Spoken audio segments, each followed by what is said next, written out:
አሰላሙ አለይኩም ወራህመቱላሂ ወበረካቱህ። ውድና የተከበራችሁ የዩቲዩብ ቻናል ቤተሰቦች እንዴት ናችሁ? ደህና ናችሁ አላችሁ? እኔ ያለው ለዩቲዩብ አዲስ የሆናችሁት ሰብስክራይብ እያደረጋችሁ ቤተሰቡን ሰብስክራይብ በማድረግ ደውል ምልክቷን በማንካት ኦል ምለውና አድርጉት ማለት ነው። ዛሬ ይዤላችሁ የመጣሁት በካካዋ የሚሰራው ኬክ አሰራር ነው ያመጣሁት ማለት ነው። ይሄን የሚመስለው ኬክ ሰርቻለሁ። የሰራው ግብአቶቹ ደግሞ ስጋ ቪዲዮ ሳላስገባ አጥፎኛል። እንቁላልና ዘይት፣ ሱካር ነው፣ ወተት ነው ተጠቀምኩት ማለት ነው። ከዛ እንቁላሉን በዚህ መልኩ በደንብ አርግቼ እንቁላል ማምቻው ላይ በማባቱ ላይ እመታለሁ ማለት ነው።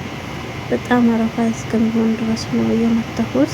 እንደምታዩት በዚህ መልኩ ይሄው እንቁላል ነው እየመታው ያለሁት ማለት ነው። በጣም ማምታት ያስፈልጋል ማለት ነው።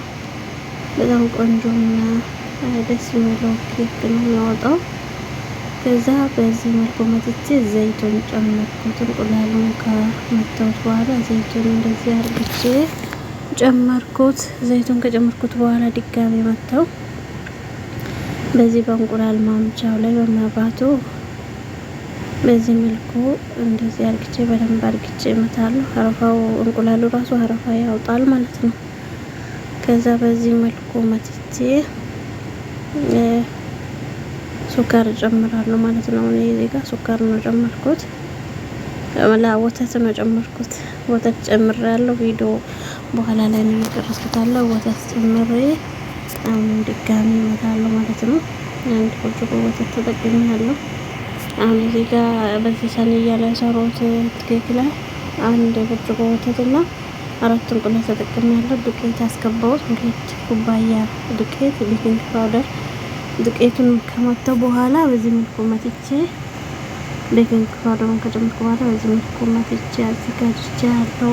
አሁን እዚህ ጋር ነጩ በዚህ መልኩ ከተዘጋጀ 2 ሳህን ያስፈልገኛል። 2 ቦታ አርግቼ ካካዋ ማለት ነው ዱቄቱን በዚህ ላይ አርግቼ አደባልቃለሁ። በግማሹ ማለት ነው። ግማሹ ነጭ ነው የሚቀመጠው፣ ግማሹ ላይ ካካዋውን እንደዚህ አርግቼ አደባለኩት። ከዛ በኋላ ይሄንን እንደዚህ አርግቼ እኩል ቦታ ከፍዬ ሰንያ ላይ ይሄ ወረቀት ዝብዳ ምለው እሱን አርግቼ አሁን ቀስ እያረኩት ነጩን ያስገባሁት ነው። በዚህ መልኩ ቀጥዬ ደግሞ በጥቁሩ የሰራሁትን ካካው ነው ያረኩትን በሱ በራሱ ላይ እጨምራለሁ። በዚህ መልኩ በጣም ደስ የሚለው ኬክ ነው የሚወጣው። አንድ ዙር ነጭ፣ አንድ ዙር ደግሞ አረንጓዴ አልኩት። አንድ ዙር ካካዋ ያለው፣ አንድ ዙር ደግሞ ነጩን ታስገባላችሁ። ከዛ በኋላ በዚህ መልኩ መስመር ታወጣላችሁ በምትፈልጉት ቅርጽና ዲዛይን። በዚህ መልኩ ቅርጹን አውጥቼ ጨርሻለሁ። በጣም ነው የሚያምረው፣ በጣም ነው ጣፍጠው ከቡና ጋር ውጭ ላይ ማግዛት ይጥፋ እስከመባል ድረስ ማለት ነው። በጣም ወድጃለሁ።